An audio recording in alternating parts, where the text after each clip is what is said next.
ایک شخص نہایت امیر تھا۔ اس کے پاس اتنا پیسہ تھا کہ وہ کچھ بھی خرید سکتا تھا، لیکن اس کے ساتھ ایک مسئلہ تھا، اور وہ یہ کہ اس کی آنکھوں میں مسلسل رہنے والا درد رہتا تھا۔ اس نے کئی ڈاکٹروں کو دکھایا اور مسلسل اس کا علاج کرایا، لیکن کوئی فائدہ نہ ہو رہا تھا۔ اس بیماری سے پیچھا چھڑانے کے لیے سینکڑوں انجیکشن بھی لگوانے پڑ چکے تھے۔ دوائیاں تو وہ اتنی کھا چکا تھا جن کی کوئی گنتی ہی نہ تھی، لیکن درد کم ہونے کے بجائے بڑھتا ہی جا رہا تھا۔ ڈاکٹروں نے تک ہار کر اسے جواب دے دیا۔ آخر میں ایک ایسے بزرگ کو اس شخص کی آنکھوں کا درد ٹھیک کرانے کے لیے بلایا گیا جو ناقابل علاج مرض ٹھیک کرنے کے ماہر سمجھے جاتے تھے۔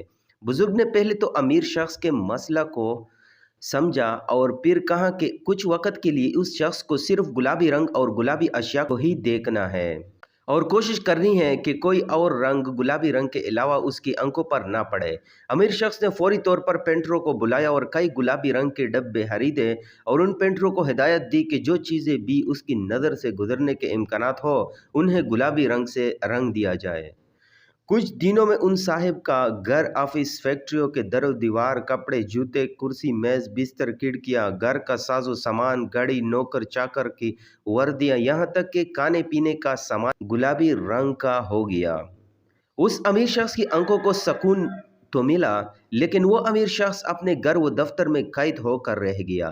نہ کہیں گھومنے جا سکتا تھا، نہ کھڑکیوں سے باہر جھانک سکتا تھا۔ اس کا جینا تو بر ہو گیا تھا۔ کچھ دنوں کے بعد آخر اس نے انہی بزرگ کو دوبارہ بلوایا، اور وہ بزرگ اس امیر شخص کو دیکھنے دوبارہ آئے تو اس شخص کے ملازم گلابی رنگ سے بڑی بالٹیاں لے آئے، اور انہوں نے اس بزرگ کو گلابی رنگ سے شرابور کر دیا، کیونکہ بزرگ نے سفید رنگ کا لباس پہنا ہوا تھا۔ اس کے بعد جب بزرگ اس امیر شخص کے سامنے پہنچے تو زور سے ہنستے ہوئے بولے، ارے بھائی، اگر آپ نے صرف ایک گلابی رنگ کے شیشوں والا آئینک ہی خرید لیا ہوتا تو آپ کا بہت سا سامان، دیواریں اور برتن وغیرہ برباد ہونے سے بچ جاتے، اور آپ کا بہت سا مال و دولت بھی بچ گیا ہوتا، اور اس اذیت سے بھی بچ جاتے جو آپ پر گھر میں قید رہ کر گزاری ہے۔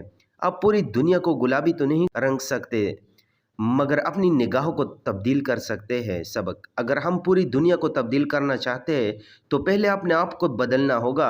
ہمارے نظام میں ہر کوئی تبدیلی کا خواہش مند ہے، مگر خود کو تبدیل کرنے کو کوئی تیار نہیں۔